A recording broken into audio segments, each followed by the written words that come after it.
আসসালামু আলাইকুম প্রিয় দর্শক, আপনাদের সকলকে আমন্ত্রণ জানাচ্ছি অন্য মঞ্চের আলাপ চারিতায়। শেখ হাসিনার কাছ থেকে ক্ষমতা কেড়ে নিয়ে ইউনূস যে বসছিল, চিরকাল তো ইউনূস মনে করেছিল আমি এখানে চিরকাল আমি বসে থাকবো, আমার এখান থেকে কেউ নাড়াতে পারবে না, আমি টুপি টাপা দিয়ে আমি একেবারে সারা জীবন এখানে হয় প্রধানমন্ত্রী নয় আমি রাষ্ট্রপতি হয়ে থেকে যাব। এখন ইউনূসের গলার কাটা হয়ে গিয়েছে খোদ আমেরিকা। ইউনূস হচ্ছে আমেরিকার গলার কাটা, কারণ ইউনূসকে যে কারণে বসানো হয়েছিল ইউনূস সেটা করতে ব্যর্থ হয়েছে। আমেরিকার কোনো কাজ, ডিপ স্টেটের কোনো কাজ ইউনূস করতে পারেনি, ফলে আমেরিকা তার উপরে ভীষণ চটে আছে। আপনারা সবাই জানেন, আমার এই ভিডিওটা করা হয়নি, ট্রেসি এন জেকবসন যিনি আপনাদের ভারপ্রাপ্ত রাষ্ট্রদূত আছে তার কাছে 17 জনের একটা লিস্ট পাঠিয়েছিলেন আমাদের ইউনূস সাহেব, যে তারা মার্কিন যুক্তরাষ্ট্রে যাবে, একটুখানি আবেদন একটু এটা যদি ফরওয়ার্ড করে দেন তাহলে পরে তাদের ভিসাটা ঝটপট হয়ে যাবে। ট্রেসি খুব খেপে গিয়েছেন, খেপে গিয়ে ক্ষোভ প্রকাশ করেছেন, তাতে ইউনূসের খুব ব্যথা লেগেছে।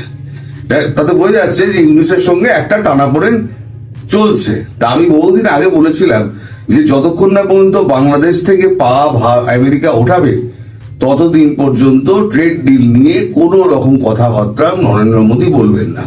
হঠাৎ কয়েকদিন আগে আপনাদের মনে আছে খুব টুইটারবাজি হলো, ওখানে আমাদের ডোনাল্ড ট্রাম্প তিনি টুইটারে হঠাৎ লিখলেন, মোদী আমার খুব ভালো ফ্রেন্ড, আমরা একসঙ্গে আরো কাজ করতে চাই, আমি শীঘ্রই মোদীর সঙ্গে কথা বলবো। মোদী এখান থেকে রেসিপ্রোকেট করলেন, হ্যাঁ আমরা ট্রেড ডিল নিয়ে কথা বলবো, কিন্তু উনি কিন্তু নরেন্দ্র মোদী কিন্তু মাই ডিয়ার ফ্রেন্ড ট্রাম্প কথাটা আর লিখেননি, উনি সযত্নে ওই জায়গাটা এড়িয়ে গিয়েছেন। অর্থাৎ তুমি বলেছো আমি স্বীকার করছি, আমি রেসিপ্রোকেট করলাম, কিন্তু তোমার পুরোপুরি বন্ধু হিসেবে আমি স্বীকৃতি দিচ্ছি না, তার মানে আমি স্বীকৃতি দেবো না। তার মানে ট্রাম্প মেনে নিল যে আমি বাংলাদেশ থেকে পাটা ওঠালাম। তার এবার প্রকৃত উদাহরণ আপনাকে দিচ্ছি, জলজান্ত আপনার দেশের কাগজে বেরিয়েছে, মার্কিন নাগরিক গুপ্তচর বৃত্তির দায়ে ইউনূসের পুলিশ তাকে গ্রেপ্তার করলো। আপনাদের কাগজে বেরিয়েছে, সরকার উৎখাতের ষড়যন্ত্রের অভিযোগে মার্কিন নাগরিক রিমান্ডে, ফোনে মিলল বিস্ফোরক তথ্য। পাউন অবস্থা লিখছে কি, রাজধানীর মিন্টো রোডের মন্ত্রীপাড়ায় গাড়িতে করে সন্দেহজনক ঘোরাঘুরির সময় গ্রেপ্তার বাংলাদেশের বংশোদ্ভূত মার্কিন নাগরিক এনায়েত করিম চৌধুরী 55কে সন্ত্রাস বিরোধী আইনে করা মামলায় 2 দিনের রিমান্ডে নেওয়া হয়েছে। আজ সোমবার 15 সেপ্টেম্বর ঢাকার মেট্রোপলিটন ম্যাজিস্ট্রেট আতিকুর রহমান রিমান্ডে দেওয়ার নির্দেশ দেন। এনায়েত করিমকে কারাগার থেকে আদালতে হাজির করা হয়। এর আগে শনিবার ফৌজদারি কার্যবিধি 54 ধারা মামলায় তাকে আদালতে হাজির করা হয়। ওই মামলায় 7 দিনের রিমান্ডে আবেদন করে পুলিশ। আজ রিমান্ডের আবেদনের পর শুনানির জন্য দিন ধার্য ছিল, তবে সকালে আদালতে হাজির করে তাকে সন্ত্রাস বিরোধী আইনে করা মামলা থেকে গ্রেপ্তার দেখানো হয়। পরে ওই মামলা তদন্ত কর্মকর্তা রমনা থানায় এসআই আবু হানিফ 10 দিনের রিমান্ডের আবেদন করেন। বিকেলে শুনানি শেষে আদালত 2 দিনের রিমান্ড মঞ্জুর করেন। অন্যদিকে 54 ধারায় মামলা থেকে তাকে অব্যাহতি দেওয়া হয়। নিয়মিত মামলা হয় তাকে 54 ধারায় মামলা থেকে অব্যাহতি দেওয়া হয় বলে জানিয়েছেন সংশ্লিষ্ট আইনজীবীরা। পুলিশ জানায় তার কাছে, এবার ভালো করে শুনুন, পুলিশ জানায় তার কাছে থেকে 2টি আইফোন জব্দ করা হয়েছে। প্রাথমিক বিশ্লেষণে ফোন থেকে সরকার উৎখাতের ষড়যন্ত্র সম্পর্কে গোপন তথ্য পাওয়া যায়। পরে তাকে হেফাজতে নেয় পুলিশ। পরে শনিবার 54 ধারায় গ্রেপ্তার করে আদালতে পাঠানো হয়। এনায়েত করিমের মোবাইলে তার বক্তব্য বিশ্লেষণ করে শনিবার সন্ত্রাস বিরোধী আইনে মামলা করে পুলিশ। মামলায় অভিযোগে বলা হয়েছে, এনায়েত করিমকে গ্রেপ্তারের পর জিজ্ঞাসাবাদে তিনি জানান বাংলাদেশি বংশোদ্ভূত আমেরিকান নাগরিক তিনি। 6 সেপ্টেম্বর সকাল 9:50 নিউ ইয়র্ক থেকে কাতার এয়ার হয়েছে একটি ফ্লাইটে কলকাতা ঢাকার হযরত শাহজালাল বিমানবন্দরে অবতরণ করেন। জিজ্ঞাসাবাদে ওই ব্যক্তি আরো জানান তিনি একটি বিশেষ দেশের গোয়েন্দা সংস্থার চুক্তিভিত্তিক এজেন্ট। বর্তমানে বাংলাদেশের অন্তর্বর্তী সরকার খুব নাজুক অবস্থায় আছে এবং সেনাবাহিনীর সঙ্গে তাদের দূরত্ব তৈরি হয়েছে। তিনি বর্তমান সরকারকে পরিবর্তন করে নতুন জাতীয় সরকার বা তত্ত্বাবধায়ক সরকার গঠনের নিমিত্তে কাজ করার জন্য বাংলাদেশে এসেছেন বলে জানান।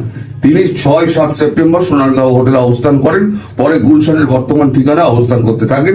এরই মধ্যে তিনি উচ্চ নীতি নির্ধারক পর্যায়ের একাধিক কর্মকর্তার সঙ্গে এবং বিভিন্ন রাজনৈতিক দলের প্রভাবশালী নেতা ব্যবসায়ী মহলের সঙ্গে গোপন বৈঠক করেন বলে জানান। তিনি আরো জানান বর্তমান অন্তর্বর্তী সরকারের প্রতি আমেরিকার সরকার হতাশ। তাহলে এবার কি বুঝলেন, আমেরিকা ইউনূসের ওপর থেকে হাত তুলে নিয়েছে। অর্থাৎ আমি যেটা বলেছিলাম যে নরেন্দ্র মোদী বলেছেন বাংলাদেশ থেকে পা ওঠাও, পা না ওঠানো পর্যন্ত আমি কোন রকম ট্রেড ডিল করব না। তার প্রথম এটা মানে পাটা উঠিয়ে নিয়েছে বলে এখন ইউনূস বুঝতে পারছে আমার মাথার উপর থেকে আমেরিকার হাত উঠে গিয়েছে, ট্রাম্প আর অন্য কেউ সিআইএ আমার সাহায্য করবে না, ফলে আমাকে এখন উৎখাতের চেষ্টা করছে। তা যে উৎখাতের চেষ্টা করছে তাকে আগে ধরো। এবার সে পুলিশ দিয়ে তাকে ধরিয়েছে। যদি তাই নাই হতো, যদি আমেরিকার যদি হাত যদি মাথার উপরে থাকতো, তাহলে ইউনূসের সাহস হতো এই ভদ্রলোককে ইকবাল করিমকে ধরতে, এনায়েত করিমকে ধরতে? সাহস হতো না। আসলে গেম পুরো ঘুরে গেছে, ভারত পুরো গেম ঘুরিয়ে দিয়েছে। আর আমেরিকা এখানে পাওয়া যাবে না আমেরিকাকে। এবার তল্পি তল্পা গুটিয়ে আমেরিকার সৈন্য বৈন্য সব চলে যাবে। দেখবে ওই যে কি সমস্ত আসছে না, প্লেন ফ্লেন আপনারা বলছেন আসছে, কি দান্দায় আসছে, দেখুন কি কি নিয়ে যেতে আসছে, এরা কি কি নিয়ে এসেছিল, এখন সেগুলো কি কি ফেরত নিয়ে যাবে, সেই সমস্ত কিছু হচ্ছে, কারবার টারবার হচ্ছে। যদি মানে সহজ সরল ব্যাপার হতো, তাহলে এই মার্কিন নাগরিক যে আছে বা বাংলাদেশি বংশোদ্ভূত হলো মার্কিন নাগরিক, তো মার্কিন নাগরিককে বাংলাদেশে ইউনূসের মতো একটা দুর্বল সরকার সে আটকে দেবে, এটা হতে পারে না। ফলে ওই যে আমি বললাম যে কোনো কিছু স্থায়ী নয়।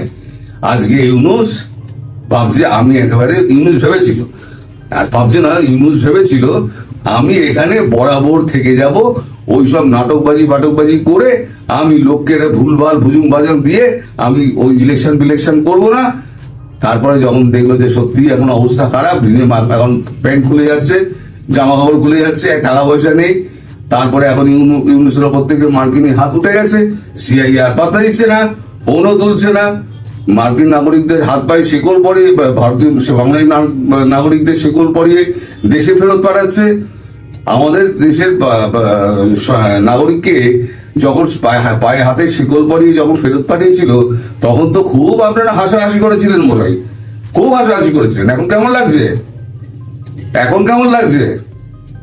দেখুন, অন্যায়টা অন্যায়। মার্কিন নাগরিকদের, মার্কিন সরকারের এই অন্য দেশের নাগরিকদের প্রতি, সে দেশের নাগরিক হোক না কেন, সে সম্মানীয়। সে হয়তো গিয়েছে কাজের খোঁজে গিয়েছে, সে পেটের ধান্দায় গিয়েছে, সে চুরি বাটপাড়ি করেনি। তাকে হাত পায়ে শিকল পরিয়ে ওই যন্ত্রণাদায়ক কষ্ট জার্নি করি 18 ঘন্টার, এগুলো আনা যেমন ভারতীয়দের পক্ষে অপমানজনক, বাংলাদেশিদের পক্ষে অপমানজনক। ফলে ভারতীয়দের করেছিল বলে তখন যেমন হাসাহাসি আপনারা করেছিলেন, এবারে আপনারা নিজেরা নিজেদের কপাল চাপড়ে হাসুন এবং বলুন যে ভারতবর্ষের নাগরিককে যখন এনেছে তখন হেসেছিলাম, অপরাধ করেছিলাম। এবার ইউনূস প্রসঙ্গে আসি। এবার ইউনূসের কি অবস্থা হবে? এইবারে ভারত আচ্ছা করে ঠেঙাবে। তার মানে ভারতের কাছে মেসেজ আছে। এই যে আজকে যে আপনার এই বৈঠক হচ্ছে, এখনো পর্যন্ত আমি কোনো খবর পাইনি। এই যে বৈঠক হচ্ছে, সেই বৈঠকের কিন্তু এর মধ্যে উনি বিহার গেছিলেন, বিহারের জনসভা অ্যাটেন্ড করে আবার মোদীজি কলকাতা আবার এসেছেন, এসে আবার বৈঠক করছে, করে হয়তো আজকে রাত্রিবেলা ফিরে যাবেন উনি। তো যাই হোক, এখনো তো সেই বৈঠকের কোনো খবর পাইনি। এই খবর পাওয়ার আমি চেষ্টা করবো। কালকে আমার কতগুলো অনুষ্ঠান আছে, তার মধ্যে আমি চেষ্টা করবো, যদি আমি পারি আমি নিশ্চয়ই একটা ভিডিও আপলোড করব। এই যে আমি বারবার বলি না যে কিলে কা দরওয়াজা আন্দার সে খোলা হতা হ্যায়, দুর্গের দরজা ভেতর দিয়ে না খুললে রোমও মানে এ হতো না, অধিকার হতো না। আজকে এই প্রসঙ্গ এই কারণেই আনছি যে আমি বরাবর যেটা বলে থাকি, তাতে আমি অনেক সমালোচিত হয়েছি, যে আওয়ামী লীগের মধ্যে আওয়ামী লীগের শত্রু লুকিয়ে আছে। তার উৎকৃষ্ট উদাহরণ আমি একটা গতকালকে পেলাম। শেখ শামসুন নাহার, এক মহিলা, তিনি জুলাই আগস্টে মানে কুত্তার দল ছাগলের দল যা পেরেছেন আওয়ামী লীগকে সমস্ত কিছু বলেছেন।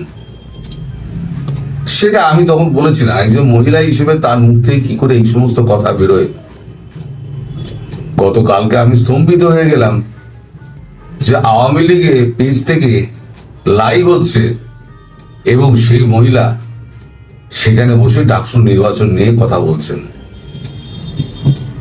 তা আওয়ামী লীগের পেজে দায়িত্বে যারা রয়েছেন তারাই হচ্ছেন আওয়ামী লীগের শত্রু।